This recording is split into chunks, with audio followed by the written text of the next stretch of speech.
ना इधर ना उधर, हर खबर की पूरी खबर, ना लाग लपेट ना खबरों में खोट। आप देख रहे हैं एबीपी रिपोर्ट। नमस्कार, मैं हूं आपके साथ शीरी और शुरुआत इस वक्त की 4 बड़ी खबरों से करेंगे। देखिए, संदिग्ध जासूस ज्योति मल्होत्रा पर शिकंजा कसने लगा है। राजस्थान में पाकिस्तान बॉर्डर तक जाने के मामले में राज्य सरकार ने जांच बिठा दी है। वहीं आईएसआई अफसर अली हसन से चैट में ज्योति ने पाकिस्तान में शादी करवाने की बात कही। दूसरी खबर, आतंकियों को पाल रहे पाकिस्तान का सच से सामना हुआ है। बलूचिस्तान में स्कूली बच्चों की बस पर आतंकी अटैक हुआ, 6 बच्चों की मौत हो गई और कई जख्मी हैं। तीसरी खबर, छत्तीसगढ़ के नारायणपुर से, जहां नक्सलियों के खिलाफ सुरक्षा बलों की बड़ी कार्रवाई हुई है। 1 करोड़ रुपए के इनामी सबसे बड़े नक्सली बसवराज समेत 27 को ढेर कर दिया गया। गृह मंत्री अमित शाह और पीएम मोदी ने सुरक्षा बलों को बधाई दी है। और अहमदाबाद के चंडोला इलाके में अवैध निर्माण पर बुलडोजर एक्शन दूसरे दिन भी जारी है। 3000 जवानों की मौजूदगी में 75 बुलडोजर ने हजारों अवैध मकान तोड़ दिए हैं। लेकिन सबसे पहले बात कर लेते हैं पाकिस्तान के आतंकी इस वक्त किस तरीके से थर-थर कांप रहे हैं उसकी। वो हिंदुस्तान से नहीं बल्कि खुद अपने घर में बैठे हुए आतंकियों के दुश्मनों की वजह से डर के साए में जी रहे हैं। वो दुश्मन जो एक एक कर पाकिस्तान के अंदर ही आतंक की घिनौनी गंदगी को साफ करने में जुटे हुए हैं। ये काम भारतीय सेना नहीं कर रही, बल्कि कुछ अज्ञात लोग हैं जो रात के अंधेरे या दिन के उजाले में आते हैं और भारत के खिलाफ साजिश करने वालों को मारकर चले जाते हैं। पाकिस्तान में बैठे आतंकियों को, उनके आकाओं को इन्हीं अज्ञात लोगों का खौफ सता रहा है। कुछ लोग तो उन लोगों को शहंशाह बता रहे हैं। शहंशाह अमिताभ बच्चन की एक फिल्म थी जिसमें फिल्म का हीरो दिन के उजाले में आम लोगों की जिंदगी जीता था, लेकिन रात के अंधेरे में वो दुश्मनों के खात्मे के लिए निकल जाता था।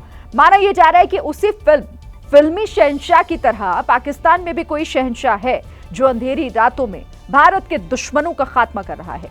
हमें नहीं मालूम कि आखिर वो कौन लोग हैं। हम उनके बारे में जानना भी नहीं चाहते, क्योंकि जो हो रहा है सब अच्छे के लिए ही हो रहा है। खबर यह है कि पाकिस्तान में बीते 1 हफ्ते में भारत के 2 दुश्मन अनजान कारणों से घायल हुए हैं। एक की मौत हो गई जबकि दूसरा अस्पताल में भर्ती है। भारत के दुश्मनों पर हो रहे हमलों पर पाकिस्तानी मीडिया में भी खूब चर्चा है। एक के बाद एक ऐसे शख्स का कत्ल है जो कहीं ना कहीं किसी न किसी तरीके से इंडिया को मतलूब है। पाकिस्तान में हिंदुस्तान के दुश्मनों का खात्मा कौन कर रहा है? अब कौन कर रहा है ये तो नहीं पता, लेकिन इतना जरूर है कि 1 हफ्ते के अंदर भारत के 2 दुश्मन उन अज्ञात हमलावरों के टारगेट पर हैं। 18 तारीख को लश्कर कमांडर सैफुल्लाह मारा गया। उसने 2006 में आरएसएस मुख्यालय पर हमले की साजिश रची थी। अब कल यानी 20 तारीख को लश्कर का डिप्टी चीफ आमिर हमजा घायल हो गया। आमिर हमजा हाफिज सईद का बेहद करीबी है। इन हमलों से पाकिस्तानी मीडिया बौखलाई हुई है। सवाल उठ रहे हैं कि आखिर भारत विरोधी लोगों को ही क्यों टारगेट किया गया। इन सारों को जब लिंक करके देखा जाता है तो ये पता चलता है कि कहीं ना कहीं जो लोग टारगेट किए गए हैं वो एंटी इंडिया थे। इस डिक्शन से साफ समझ आ रहा है कि खुद को तुरम खान समझने वाले भारत के दुश्मन इस वक्त पाकिस्तान में छिपते छिपते फिर रहे हैं। पाकिस्तान में भारत के दुश्मनों को मारने वाले अज्ञात हमलावरों ने यह काम साल 2021 से शुरू कर दिया था, लेकिन आज तक पाकिस्तान की सुरक्षा एजेंसियां उन्हें पकड़ नहीं पाई। अज्ञात हमलावर अब तक पाकिस्तान में भारत के 20 से ज्यादा खूंखार दुश्मनों का खात्मा कर चुके हैं। लेटेस्ट हमला ऑपरेशन सिंदूर के बाद हुआ। उसमें लश्कर का टॉप कमांडर भी और हाफिज सईद का करीबी सैफुल्लाह मारा गया। वो नेपाल में लश्कर का आतंक फैला रहा था। देखिए, 2024 में पाकिस्तान में भारतीय कैदी सरबजीत सिंह की हत्या के आरोपी आमिर सरफराज तांबा को लाहौर में गोली मारी गई। 2018 में जम्मू कश्मीर के सुंजवान आर्मी कैंप पर हमले की साजिश रचने वाला पाकिस्तान का पूर्व ब्रिगेडियर आमिर हमजा भी जून 2024 में मारा गया। इससे पहले 2023 में हिजबुल मुजाहिदीन का कमांडर बशीर अहमद पीर रावलपिंडी में मारा गया। उसी साल पठानकोट हमले के मास्टरमाइंड शाहिद लतीफ को भी अज्ञात हमलावरों ने पाकिस्तान की एक मस्जिद में मार दिया था। मार्च 2022 में आतंकी जहूर इब्राहिम कराची में मारा गया। वो 1999 में काठमांडू से दिल्ली जाने वाली फ्लाइट को हाईजैक करने वालों में से एक था। और देखिए, अब इसमें आगे बढ़ते हुए पाकिस्तान की जासूस ज्योति मल्होत्रा की बात करते हैं, जिसका एक नया कबूलनामा सामने आया है, जिसमें ज्योति ने यह बताया कि आईएसआई ने उसको अपना शागिर्द बनाने का काम धीरे धीरे किया। वो आईएसआई के चंगुल में ऐसे फंसी कि उसे अंदाजा तक नहीं हुआ। ज्योति 3 चरणों में आईएसआई की जासूस बनी। पहला मुलाकात, दूसरा बात, तीसरा इंतजामात। यही वो तरीका है जिसके जरिए पाकिस्तान की बदनाम एजेंसी आईएसआई ज्योति जैसे लालची लोगों को अपना जासूस बना रही है। आईएसआई से जुड़े लोगों ने पहले ज्योति से पाकिस्तानी हाई कमीशन में मुलाकात की, फिर उससे बातचीत की गई, मेलजोल उससे बढ़ाया गया और फिर जब वो पाकिस्तान घूमने आई तो उसके ट्रिप का पूरा इंतजाम किया गया और इन सब के बदले ज्योति से जासूसी करवाई गई। ज्योति को पाकिस्तान के लिए तैयार करने का काम भारत में पाकिस्तानी उच्चायोग के इसी दानिश नाम के अफसर ने किया। दानिश जी, थानू जी, बस मैं इतना खुश होगी देख के, इतना क्या अरेंजमेंट है। सूत्रों के मुताबिक पूछताछ में ज्योति ने कबूल किया कि वो लगातार दानिश के साथ संपर्क में थी। यहीं से शुरू हुआ पहला स्टेप, बात। ज्योति ने बताया कि वो साल 2023 में पाकिस्तान जाने के लिए वीजा लगवाने के लिए पाकिस्तान हाई कमीशन दिल्ली गई, जहां उसकी मुलाकात एहसानुर रहीम उर्फ दानिश से हुई। बातों के बाद अब अगला चरण था मुलाकात का। जांच एजेंसियों को ज्योति ने बताया कि फोन पर तो उन दोनों की बातचीत होती ही थी, उसके साथ वो अक्सर पाकिस्तानी हाई कमीशन जाती थी सिर्फ दानिश से मिलने के लिए। पहला और दूसरा चरण क्लियर करने के बाद अब आखिरी और सबसे महत्वपूर्ण चरण इंतजामात का आया। ज्योति ने जांच एजेंसियों को बताया कि उसने दानिश के कहने पर पाकिस्तान की ट्रिप की, वहीं उसकी मुलाकात आईएसआई के अफसरों से हुई। ज्योति ने आगे बताया, मैं दानिश के कहने पर उसकी जानकार अली हसन से मिली, जहां अली हसन ने मेरे रुकने घूमने फिरने का इंतजाम किया। वीजा से लेकर 5 स्टार होटल और वीआईपी सिक्योरिटी, पाकिस्तानी अफसरों ने ज्योति के ऐशो आराम के सारे इंतजाम किए और इसके बदले में ज्योति से जासूसी करवाई गई।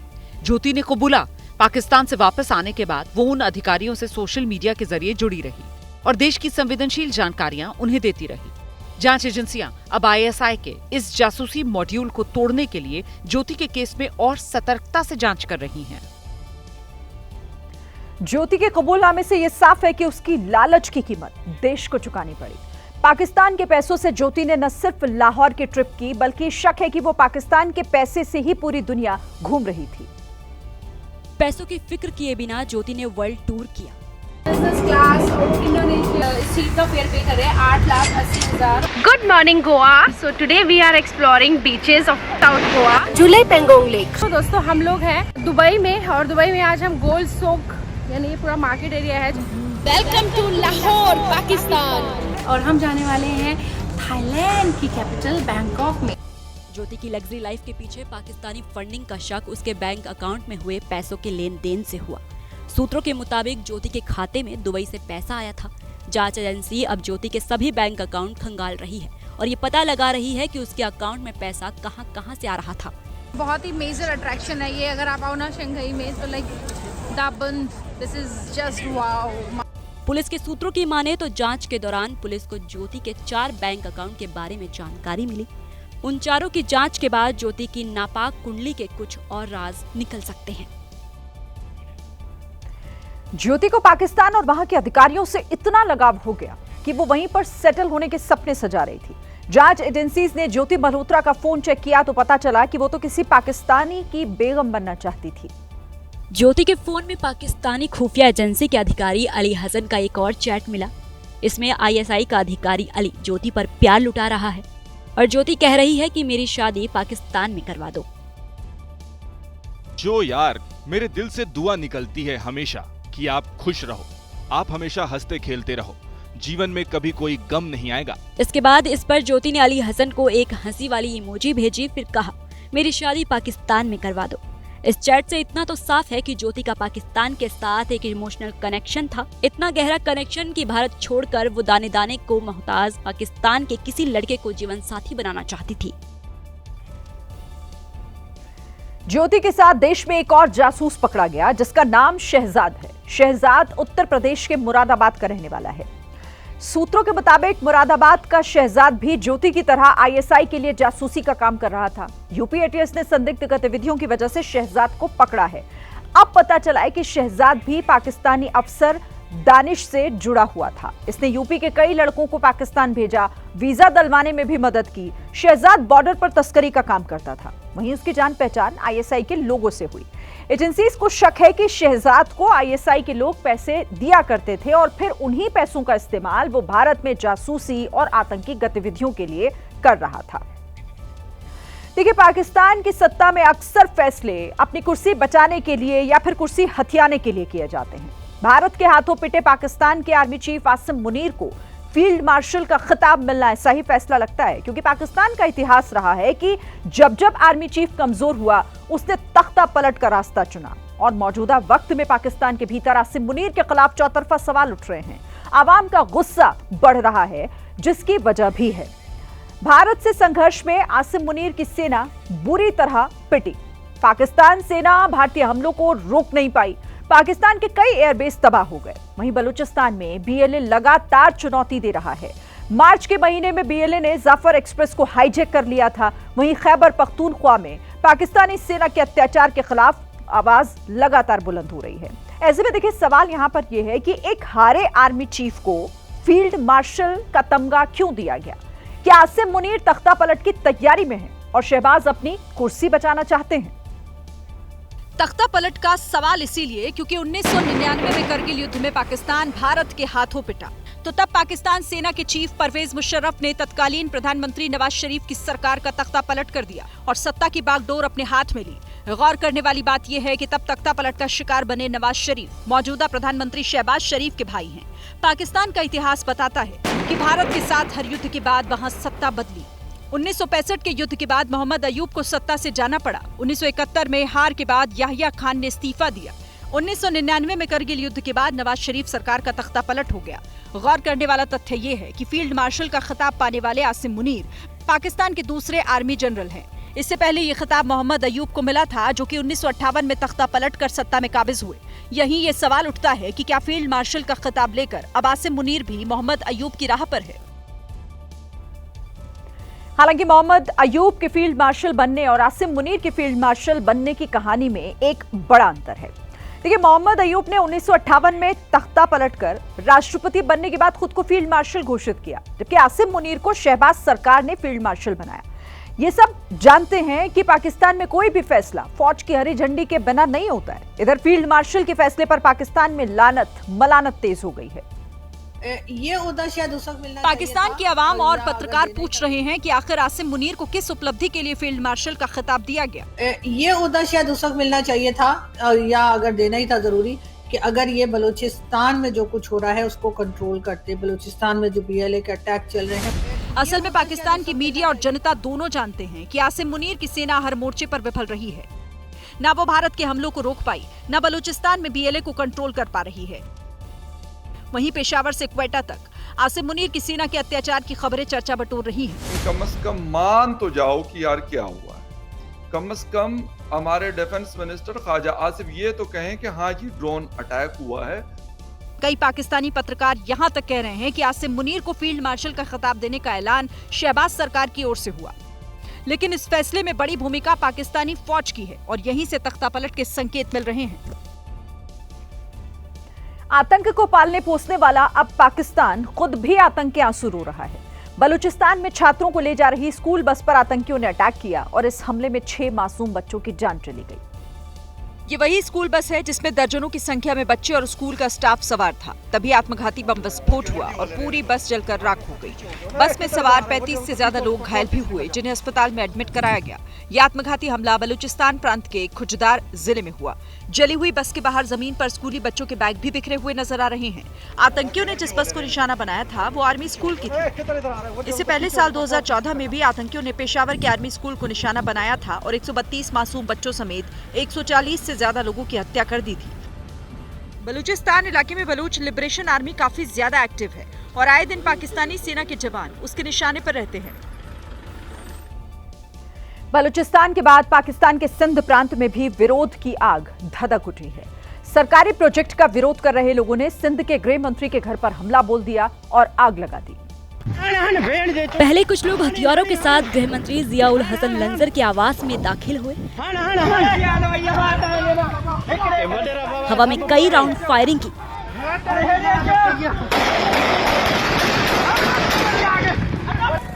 बाद में घर को आग के हवाले कर दिया, जिससे उठा धुआं काफी दूर से दिखाई दिया।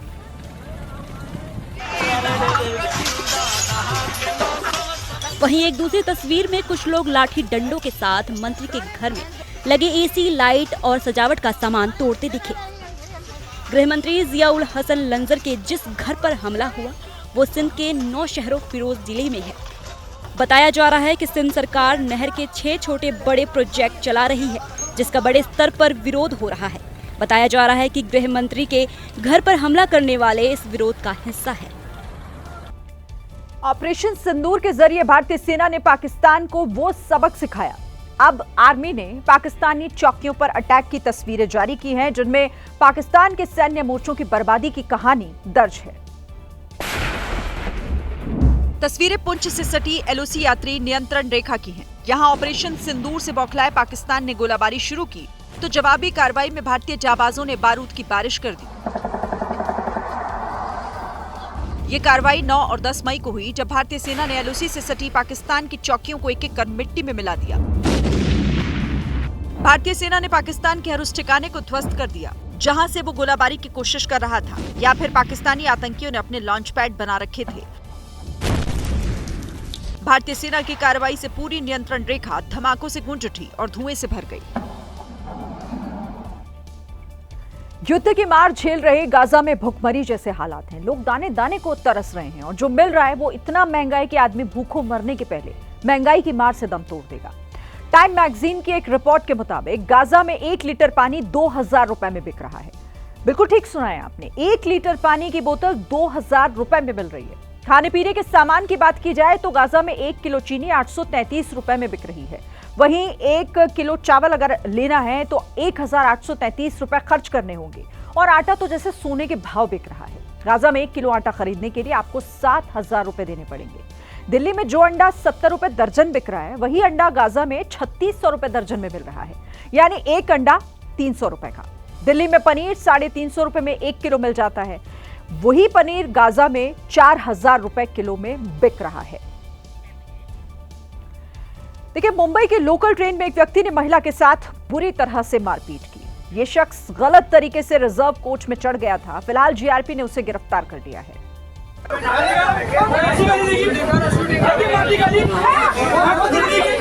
महिला दिव्यांग कोच में सवार थी। जब उसने सीट पर बैठे शख्स से हटने को कहा तो दोनों में बहस हो गई। उसके बाद उस व्यक्ति ने महिला पर हमला कर दिया।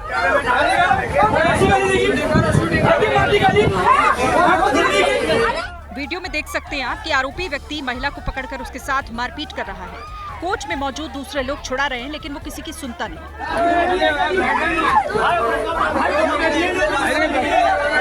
आरोपी के साथ उनका परिवार भी कोच में मौजूद था। उसकी पत्नी उसे रोकने की कोशिश करती है, लेकिन आरोपी ने अपनी पत्नी का भी हाथ झटक दिया। ये घटना 16 मई की है। जीआरपी ने मामले की जांच के बाद आरोपी मोहम्मद इस्माइल बेग को गिरफ्तार कर लिया। साथ ही उसकी पत्नी पर भी मामला दर्ज किया गया।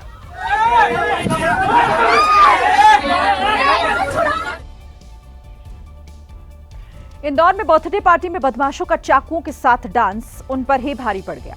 पुलिस ने 2 बदमाशों को पकड़कर जेल की सलाखों के पीछे डाल दिया।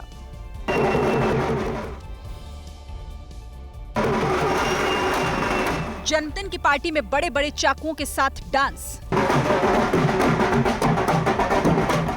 ढोल की थाप पर चाकू के साथ बदमाश ताल से ताल मिलाकर डांस कर रहा है। उसके दोस्त उसके चाकूबाज दिलेरी पर हौसला बढ़ा रहे हैं। बदमाश डांस करता रहता है, तभी उसका दोस्त उसके हाथ में एक और चाकू पकड़ाता है और फिर दोनों चाकुओं के साथ डांस करता है।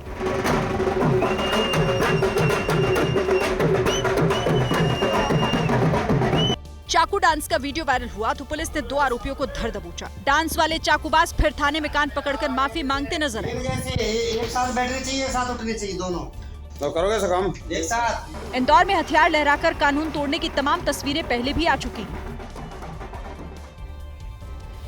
इधर गोवा में भारी बारिश की वजह से पूरे शहर में हाहाकार मचा हुआ है। अलग अलग हिस्सों में जलभराव से वाहनों की रफ्तार थम गई। घरों और बाजारों में पानी घुसने से लोगों का बुरा हाल हो गया है। गोवा के सभी हिस्सों में कुछ ऐसे ही हालात हैं। सड़कें पानी में डूबी हुई। लगातार बारिश होने से हालात बिगड़ गए। मंगलवार को पूरे दिन हुई भारी बारिश की वजह से चारों तरफ जलभराव देखने को मिला। पानी इतना भर गया कि लोगों का बाहर निकलना मुश्किल हो गया। 2 लोग बाजार के लिए निकले थे तो वहीं फंस कर रह गए। इस तस्वीर को देखिए। बारिश की वजह से कार आधी डूबी हुई है। चारों तरफ पानी भरा हुआ है। जन सैलाब का एक और वीडियो सामने आया है। एक स्कूटी सवार भारी बारिश में फंस गया। वो स्कूटी संभालने की कोशिश करता है, लेकिन सड़कों पर इतनी तेजी से पानी आ रहा है कि वो स्कूटी समेत बह जाता है। बारिश का सबसे ज्यादा असर बाजारों में देखने को मिला। दुकानों में पानी भर गया, लोग छाता लेकर पानी में चल रहे थे। कई जगह तो शाम होते ही सन्नाटा पसर गया। मौसम विभाग ने गोवा में आने वाले दिनों में भारी बारिश को लेकर चेतावनी जारी की है। वहीं इंडिगो एयरलाइंस ने अपने मुसाफिरों के लिए ट्रैवल एडवाइजरी भी जारी की है। इधर अलीगढ़ में एक बस में आग लग गई। हालांकि समय रहते सभी यात्री बस से बाहर निकल गए, जिसकी वजह से उनकी जान बच गई। आग लगने के बाद ड्राइवर और कंडक्टर दोनों मौके से फरार हो गए। बस जैसे ही सासनी गेट इलाके में मथुरा बाईपास हाईवे पर पहुंची, उसमें आग लग गई। वीडियो में देख सकते हैं कि बस धू-धू कर जल रही है और दमकल कर्मी आग पर काबू पाने की कोशिश में लगे हैं। बस बिल्हौर से हरियाणा के पानीपत जा रही थी। उसमें 60 यात्री सवार थे, जो आग लगते ही बस से निकल गए। हैरानी की बात यह है कि बस का ड्राइवर इंजन में खराबी आने के बाद भी बस को दौड़ाता रहा। बस ने जब आग पकड़ी तो ड्राइवर और कंडक्टर भाग निकले। फायर ब्रिगेड की 2 गाड़ियों ने आग पर काबू पाया। बेंगलुरु में एक बैंक में उस समय विवाद खड़ा हो गया जब कस्टमर ने मैनेजर से सिर्फ कन्नड़ भाषा में बात करने को कहा। मैनेजर ने कहा कि वो कभी कन्नड़ नहीं बोलेंगे। एसबीआई के इस ब्रांच का वीडियो भी सामने आया जब बैंक मैनेजर ने ग्राहक से बहस के दौरान कन्नड़ में बात करने से साफ इनकार कर दिया। कर्नाटक मैडम इंडिया ಈಗ ನೀವೇನ್ ಮಾತಾಡ್ತಾ ಇರೋ ತುಂಬಾ ಒಳ್ಳೆಯದು ಮಾತಾಡೋದೇ ಇಲ್ವಾ।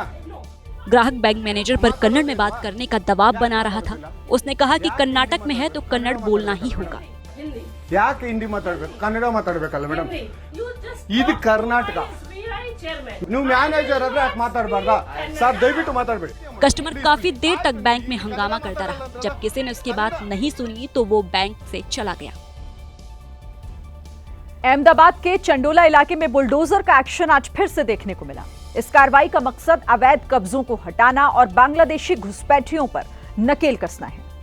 मंगलवार को जहां बुलडोजर रुका था, अगले दिन वहीं से बुलडोजर ने एक्शन शुरू किया। रास्ते में जो आया ढहा दिया गया या फिर मिट्टी में मिला दिया गया। तस्वीरों में देख सकते हैं आप, चारों तरफ अतिक्रमण का मलबा बिखरा है।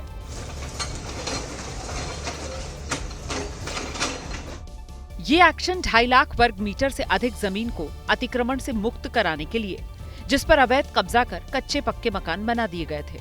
इस इलाके को लोग मिनी बांग्लादेश कहते हैं, क्योंकि पिछले दिनों जब पुलिस ने अहमदाबाद में घुसपैठियों पर नकेल कसने के लिए छापेमारी की तो सैकड़ों की संख्या में अहमदाबाद से बांग्लादेशी घुसपैठियों को पकड़ा गया, जिसमें ज्यादातर अहमदाबाद के चंडोला तालाब के पास रहते थे।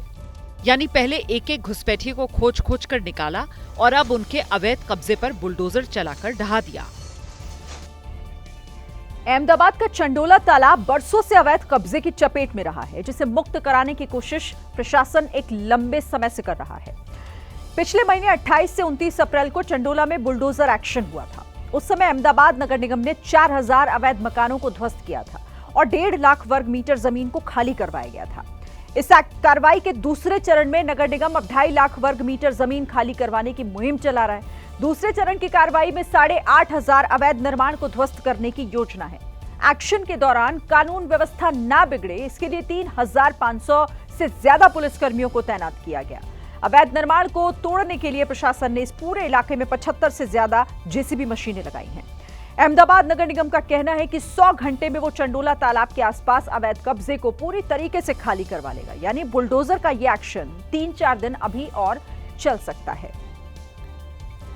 देखिए, इंदौर में एक प्रेमिका ने अपने प्रेमी की बीच सड़क पर ही पिटाई कर दी। यहां तक कि प्रेमी के कपड़े भी उतरवा लिए। युवती का कहना था कि उसका प्रेमी किसी और से भी बात करता है। युवती ने न सिर्फ अपने प्रेमी की चप्पलों से पिटाई की, बल्कि छाती पर चढ़कर जान से मारने की धमकी भी दी।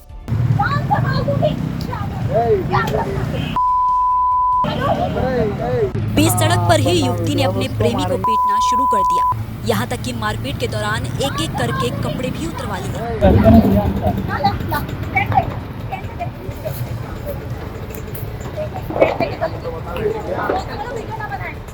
युवती ने पैंट उतरवाने के बाद भी प्रेमी को जमकर पीटा। यहाँ तक कि बीच बचाव करने आए लोगों को भी गालियां दी।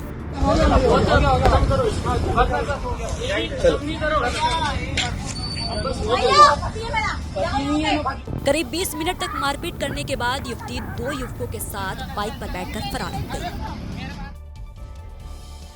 महाराष्ट्र के कई इलाकों में तेज बारिश की वजह से पेड़ गिर गए। पुणे में तो कई इलाकों में जलभराव देखने को मिला। साथ ही पेड़ों के गिरने की वजह से ट्रैफिक पर भी इसका असर पड़ा है। मुंबई में देर रात बारिश हुई। बारिश रुकी तो ऐसा नजारा देखने को मिला। इस ऑटो के ऊपर पूरा पेड़ ही गिर गया। पास से गुजर रहे 2 लोग गंभीर रूप से घायल हो गए। पेड़ गिरने की वजह से ऑटो क्षतिग्रस्त हो गया।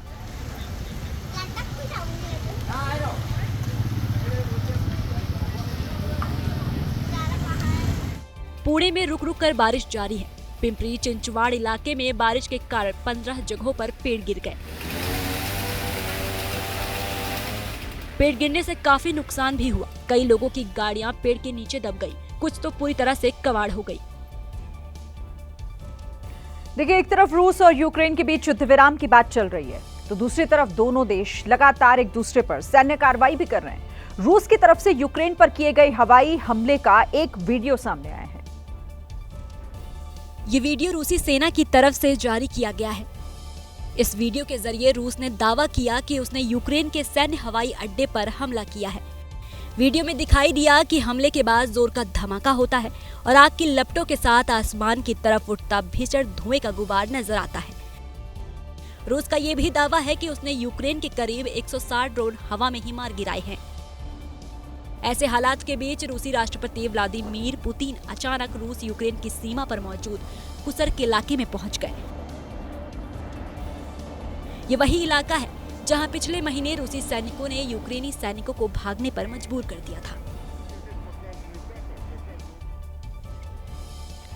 भारत में शराब और सेहत पर होने वाला खर्च बढ़ रहा है, लेकिन पहनावे पर होने वाला खर्च घट रहा है। केंद्रीय सांख्यिकी मंत्रालय की तरफ से जारी आंकड़ों के मुताबिक वित्त वर्ष 2023-24 में भारत में शराब की खपत करीब 16% बढ़ी है, जबकि खाने पीने की चीजों पर खर्च में सिर्फ आधा फीसदी का इजाफा हुआ है।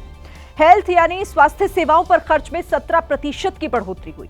इसका मतलब ये हुआ कि लोग सेहत के प्रति जागरूक हुए हैं। वहीं रेस्टोरेंट और होटलों में खाने पीने और ठहरने पर होने वाला खर्च भी 18% तक बढ़ा है, यानी हॉस्पिटैलिटी और टूरिज्म सेक्टर उछाल मार रहा है। एजुकेशन यानी कि बच्चों की पढ़ाई लिखाई का खर्च बीते वित्त वर्ष के मुकाबले 10% बढ़ा है। हालांकि कपड़ों और जूते चप्पलों पर होने वाले खर्च में 7% की गिरावट दर्ज की गई है। बिहार के दरभंगा में लोगों ने एक शख्स पर चोरी का आरोप लगाया और उसे पेड़ के साथ बांध दिया। इस शख्स के साथ लोगों ने पिटाई भी की है, जिसका वीडियो वायरल हो गया है।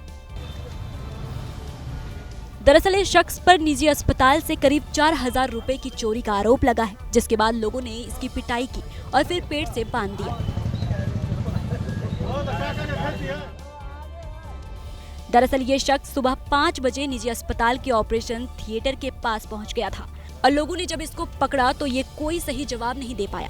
इसका कहना है कि अस्पताल में वॉशरूम के लिए गया था। वैसा नहीं निकाले हो अंकल, वैसा टांगा चलाते हैं हम, टेम्पू वाला पहले पानी वाला काम करते थे। काफी देर तक ये शख्स इसी तरह पेड़ से बंधा रहा और लोग इसे घेर कर खड़े रहे।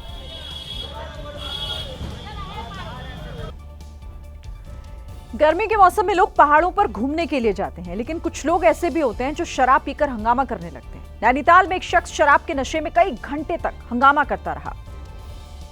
हंगामे की शुरुआत उसी होटल के अंदर से हुई। यहाँ से शख्स ठहरा हुआ था। बदन पर चड्डी बनियान थी और दिमाग पर शराब का नशा। देखते ही देखते इसने कांच के दरवाजे पर मुक्का मारा और कांच जमीन पर बिखर गया। इस मुक्के के बाद इसका हाथ कट गया और फर्श पर जगह जगह खून फैल गया। कुछ देर बाद जब इसने अपना हाथ देखा तो इसके भी होश उड़ गए। गाली गलौज करने और स्टाफ पर चिल्लाने के बाद ये शख्स लड़खड़ाते कदमों से बाहर निकला। ये इतना नशे में था कि कोई इसे अस्पताल ले जाने की हिम्मत भी नहीं कर पाया। हालांकि जब ये खुद पैदल ही अस्पताल जाने लगा तो राहगीर इसे हॉस्पिटल लेकर पहुंचे, जहां इसके हाथ में 70 टांके लगाए गए। पुष्कराज न्यायमांडे नाम का शख्स महाराष्ट्र के सोलापुर का रहने वाला है।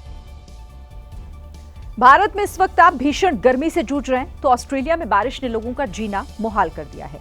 न्यू साउथ वेल्स में बाढ़ से इतनी तबाही हुई है कि लोगों को बचाने के लिए हेलीकॉप्टर्स को लगाया गया है। इन्हीं हेलीकॉप्टर्स की मदद से लोगों को बाढ़ के खतरनाक मंजर से बचाया गया। चारों तरफ पानी से घिरे लोगों को बचाने के लिए पुलिस का हेलीकॉप्टर पहले उनके करीब पहुंचा, फिर 2 ऑफिसर सेफ्टी लेकर नीचे उतरे। जिसके बाद सबने मिलकर बाढ़ में फंसे लोगों को हेलीकॉप्टर तक खींचा। हेलीकॉप्टर के साथ नाव के जरिए भी रेस्क्यू टीम बाढ़ से करार रहे लोगों तक पहुंची। बताया गया कि करीब 150 जगहों पर लोगों को बचाने के लिए रेस्क्यू ऑपरेशन चलाया गया। इलाके में मैनिंग नदी में आई बाढ़ ने 95 सालों का रिकॉर्ड तोड़ रखा है। इस कुदरती मुसीबत में न सिर्फ इंसान बल्कि जानवरों की जान भी जोखिम में थी। रेस्क्यू टीम ने सबको बचाया। ऐसा लग रहा है कि अब देश में नक्सलवादियों का टाइम पूरा हो गया है। आज फिर छत्तीसगढ़ से 27 नक्सलियों के खात्मे की खबर सामने आई है। बीते 30 दिनों की बात करें तो 2 बड़ी मुठभेड़ हुई, जिसमें अब तक 58 से ज्यादा नक्सलियों को मारा गया। पहली मुठभेड़ बीजापुर में हुई थी, जिसमें 31 नक्सली मारे गए थे, और अब नारायणपुर के अबूझमाड़ में हुए एनकाउंटर में 27 से ज्यादा नक्सली मारे गए हैं। नारायणपुर में नक्सलियों के खिलाफ इस ऑपरेशन को बहुत बड़ी सफलता माना जा रहा है, क्योंकि कार्रवाई में नक्सलियों का सबसे खूंखार कमांडर बसवराज भी ढेर हो गया। बसवराज पर 1 करोड़ रुपए का इनाम था। ऐसे में माना यह जा रहा है कि मोदी सरकार ने नक्सलवाद के खिलाफ जो कसम उठाई है, ये उसकी कसम को पूरा करने की राह में एक बहुत बड़ा कदम है। यानी ये कहा जा सकता है कि नक्सलवाद के खिलाफ इस लड़ाई में ये लड़ाई अब अंतिम चरण में पहुंच चुकी है। छत्तीसगढ़ के नारायणपुर में नक्सलियों पर हुई कार्रवाई को केंद्र सरकार के उसी मिशन के तौर पर देखा जा रहा है, जिसमें डीआरजी यानी डिस्ट्रिक्ट रिजर्व फॉरेस्ट के जवानों ने छत्तीसगढ़ में आतंक का दूसरा नाम बन चुके 27 नक्सलियों को ढेर कर दिया। हमारे सुरक्षा बल के जवान लगातार इस दिशा में ठोस और मजबूती से काम कर रहे हैं। मुठभेड़ की खबर आई है, 2 दर्जन से अधिक नक्सलियों के मारे जाने की खबर है। हालांकि इस जाबांजी की कार्रवाई में हमारा एक जवान भी शहीद हो गया, जबकि एक घायल है। आपको याद होगा, देश के गृह मंत्री ने 31 मार्च 2026 तक नक्सलियों के खिलाफ बहुत बड़ी कसम उठा रखी है। 31 मार्च 2026 इस देश में से हम नक्सलवाद को हमेशा के लिए समाप्त। ऑपरेशन में भी सुरक्षा बल, खासकर डीआरजी के जवान नक्सलियों के मौत बनकर घूम रहे हैं। सुरक्षा बलों को अबूझमाड़ में नक्सलियों के होने की सूचना मिली, जिसके बाद district reserve guard Narayanpur, Dantewada, Bijapur में अबूझमाड़ में ऑपरेशन चलाया, जिसमें 27 नक्सली ढेर कर दिए गए। 27 नक्सलियों के मारे जाने पर गृह मंत्री अमित शाह ने सुरक्षा बलों की तारीफ की है। उन्होंने मारे गए नक्सली कमांडर बसवराजू का भी जिक्र किया है। उन्होंने लिखा, 3 दशक के महासचिव स्तर के नक्सली को ढेर करना सुरक्षा बलों और एजेंसियों की बड़ी सफलता है। नक्सलवादियों के खिलाफ जिस तरह मोदी सरकार ने ये अभियान छेड़ा है, उसका असर आंकड़ों में भी साफ दिखता है।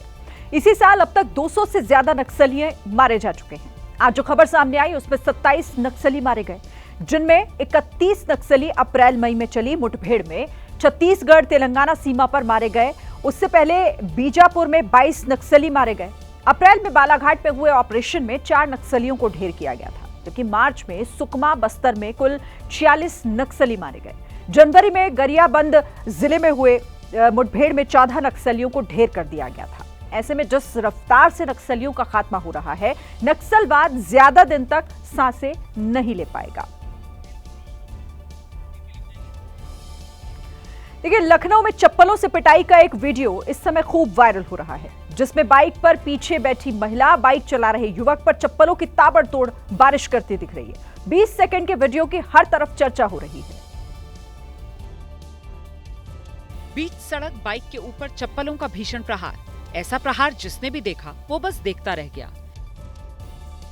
बाइक पर बैठी युवती शायद किसी बात से नाराज थी और चप्पलास्त्र के हमले की आशंका से बाइक चलाने वाले युवक ने पहले ही हाथ सिर पर रखा हुआ था। फिर जो चप्पलास्त्र का हमला हुआ तो फिर मिसाइल से भी तेज अंदाज में होता ही गया।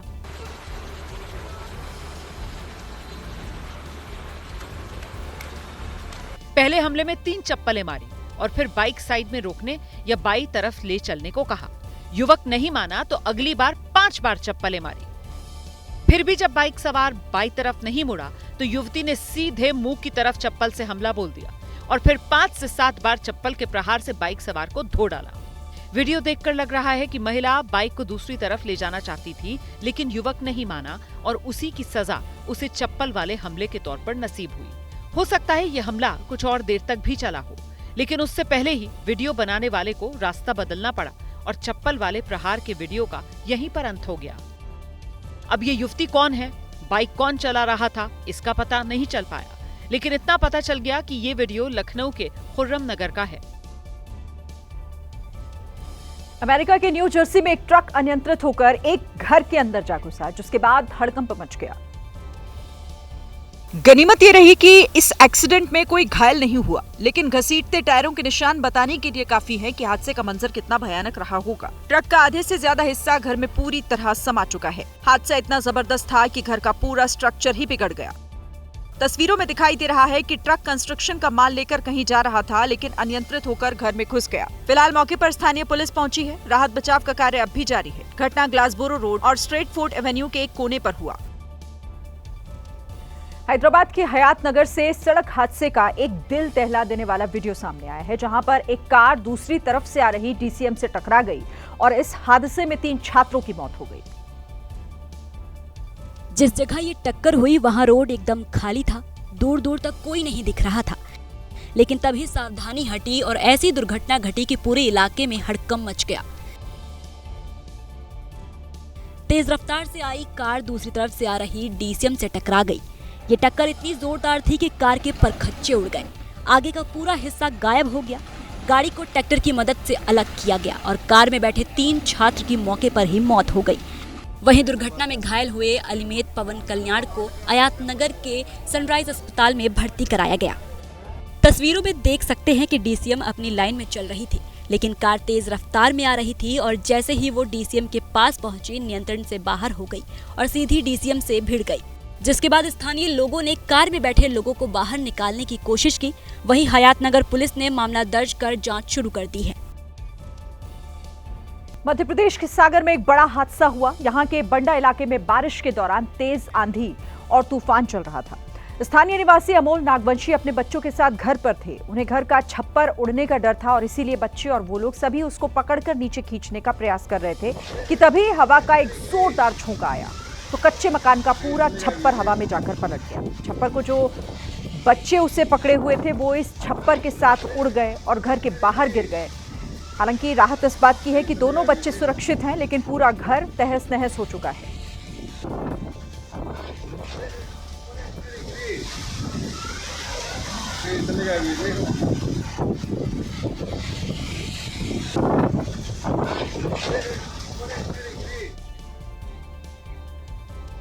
बच्चे कई बार खेल खेल में ऐसी नादानी कर बैठते हैं कि खुद को मुश्किल में डाल लेते हैं। कुछ ऐसा ही नोएडा के सेक्टर 53 के सेंट्रल पार्क में हुआ, जहां एक छोटी सी बच्ची की उंगली मेटल की कुर्सी के छेद में फंस गई। बच्ची कई घंटों तक दर्द से तड़पती रही। हालांकि पहले बच्ची ने खुद ही उंगली निकालने की कोशिश की, लेकिन जब नहीं निकली तो बच्ची दर्द से रोने लगी। यह घटना नोएडा के सेक्टर 53 के कंचनजंगा मार्केट के पीछे सेंट्रल पार्क में हुई, जहां बच्ची खेलते वक्त अपनी उंगलियां पार्क में रखी मेटल की कुर्सी में फंसा बैठी। लेकिन जब उंगली नहीं निकली तो इसकी खबर फायर ब्रिगेड को दी गई, जिसके बाद मौके पर पहुंचकर फायर सर्विस टीम ने बेंच को चारों तरफ से काटा। फिर बच्ची को मेटल शीट के साथ अस्पताल ले जाया गया। फिर डॉक्टर की देखरेख में मेटल को काटा गया और बच्ची की उंगलियों को बचाया गया। इस पूरे रेस्क्यू ऑपरेशन में 5 से 6 घंटे लग गए, क्योंकि बच्ची की उंगलियां मेटल में फंसी थी, इसीलिए काफी सोच समझकर ये मेटल काटना पड़ा। हालांकि जब बच्ची की उंगली बच गई तो पूरे परिवार ने राहत की सांस ली। इधर मध्य प्रदेश के इंदौर में मामूली विवाद में लड़कियों के 2 गुटों के बीच मारपीट हो गई, जिसका वीडियो अब सोशल मीडिया पर खूब वायरल हो रहा है। मामला विजयनगर थाना क्षेत्र के एक मॉल की पार्किंग का है। लड़कियों के 2 गुट इसीलिए भिड़ गए क्योंकि बीती रात पब में नाचने को लेकर विवाद हुआ था। पहले बहस हुई, फिर विवाद इतना बढ़ा कि नौबत मारपीट तक पहुंच गई। लात घूंसे, मुक्के सब चले, जिसके हाथ जो आया उससे पीटा। लड़कियों ने एक दूसरे को गिरा गिरा कर मारा। इस बीच पार्किंग में खड़े लोग युवतियों को रोकने के बजाय तमाशबीन बने रहे। इधर लड़कियों की फाइट खत्म होती उससे पहले दूसरी तरफ युवकों के बीच मारपीट शुरू हो गई। दोनों तरफ से थप्पड़ों और लातों की बरसात शुरू होने लगी। पुलिस ने वीडियो के आधार पर अज्ञात लोगों के खिलाफ मामला दर्ज कर आरोपियों की तलाश शुरू कर दी है।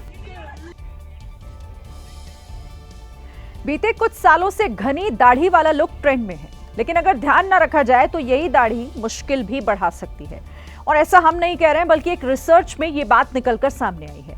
इस रिसर्च के लिए 18 से 76 साल के पुरुषों की दाढ़ी के सैंपल लिए गए। दाढ़ी के कुछ सैंपल में टॉयलेट सीट से ज्यादा बैक्टीरिया मिले। रिपोर्ट में यह भी सामने आया कि दाढ़ी वाले स्वास्थ्यकर्मी ज्यादा बैक्टीरिया फैलाते हैं। स्विट्जरलैंड के प्रोफेसर एंड्रियास ने यहां यह दावा किया कि कुत्ते के फर से ज्यादा बैक्टीरिया इसमें हो सकते हैं। रिपोर्ट में कहा गया कि दाढ़ी के बाल घुंघराले होते हैं, जिससे बैक्टीरिया को पनपने के लिए वो जगह देते हैं। रिपोर्ट में दाढ़ी रखने वाले लोगों को स्पोर्ट्स और खाने के बाद चेहरे की गहराई से सफाई की सलाह दी गई है।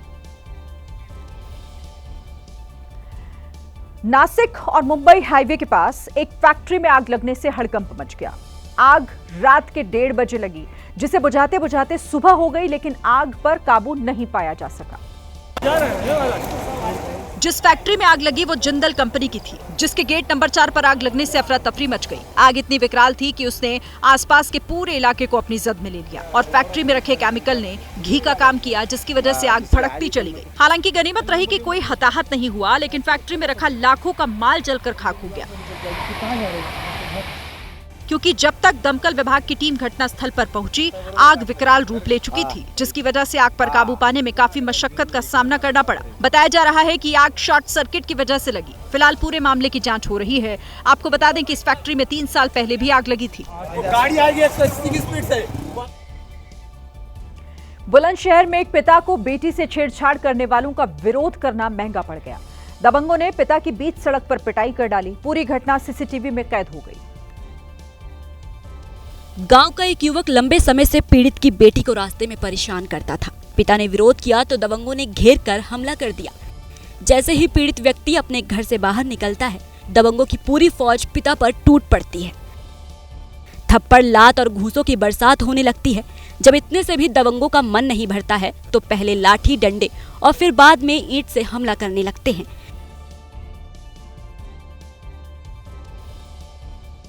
दबंग पीड़ित को तब तक मारते हैं जब तक वो लहूलुहान नहीं हो जाता। इस दौरान गांव के कुछ लोग घटना स्थल पर तो पहुंचते हैं, लेकिन सबके सब तमाशबीन बनकर खड़े रहते हैं। घटना चोला इलाके के गांव कोराली की है। घायल पिता ने थाने पहुंचकर आरोपियों के खिलाफ शिकायत दर्ज कराई है और अपने परिवार की सुरक्षा की मांग की है। इधर पुलिस ने आरोपियों की पहचान कर सभी पर मुकदमा दर्ज कर लिया है। वाराणसी के प्राचीन संकट मोचन मंदिर के महंत के घर हुई चोरी का पुलिस ने खुलासा कर दिया है। आरोपी आवास पर तैनात कर्मचारी ही निकले। ये खोलो दूसरा चैन, निकालो इसको। जिन्हें पुलिस ने देर रात एक मुठभेड़ के दौरान धर दबोचा। दरअसल ये सभी आरोपी चोरी का माल ठिकाने लगाने की कोशिश कर रहे थे। पुलिस ने बदमाशों को रोकने की कोशिश की, लेकिन बदमाशों ने उल्टा पुलिस पर फायरिंग शुरू कर दी। नाम बताओ महंत जी का। जवाबी फायरिंग में तीनों बदमाशों के पैर में गोली लगी, जिसके बाद एक एक कर सभी ने सरेंडर कर दिया। सामान के सभी का गिनती लीजिए, ठीक है? और एक और बरामदगी का बनाइए। पुलिस ने आरोपियों के पास से चोरी का सामान भी बरामद कर लिया है, जिसमें नकदी और सोने से बने आभूषण शामिल हैं। पुलिस की 11 टीमें इस हाई प्रोफाइल चोरी के मामले में लगी हुई थी। गिरफ्तार बदमाशों में 3 महंत के आवास में काम करने वाले नौकर थे, जबकि 3 अन्य बदमाश उनके साथी हैं, जिन्होंने इस चोरी को अंजाम दिया। महाराष्ट्र के भंडारा में मौसम का मिजाज अचानक बदल गया। बारिश ने गर्मी से जूझ रहे लोगों को राहत तो दी, लेकिन किसानों को भारी नुकसान हो गया। तबाही का मंजर देखिए, न पेड़ बचे हैं न छत बची है। आंधी के रडार में जो आया सब कुछ तबाह कर ले गया। तस्वीरें भंडारा के रावणवाड़ी तहसील की है। इको टूरिज्म क्षेत्र में एक के बाद एक सारे पेड़ धराशायी हो गए हैं। तूफान इतना भयानक था कि 400 से 500 पेड़ एक साथ उखड़ गए। कई जगह बिजली के पोल भी गिर गए हैं, जिससे आसपास के इलाकों में बिजली आपूर्ति बाधित हुई है। लोगों के घरों को भी अच्छा खासा नुकसान हुआ है। किसी का पूरा आशियाना उजड़ गया तो किसी के घर की छत ही उजड़ गई। मक्का और आम की फसल उगाने वाले किसानों को भी नुकसान हुआ है, क्योंकि फसल लगभग तैयार थी, जिन्हें कुछ दिनों के बाद ही बाजार में बेचा जाना था। लेकिन अचानक आई आंधी ने सब कुछ बर्बाद कर दिया। और इसी के साथ ये थी आज की एबीपी रिपोर्ट। कल भी जारी रहेगी खबरों की खोज। आप तब तक के लिए बने रहिए एबीपी न्यूज के साथ।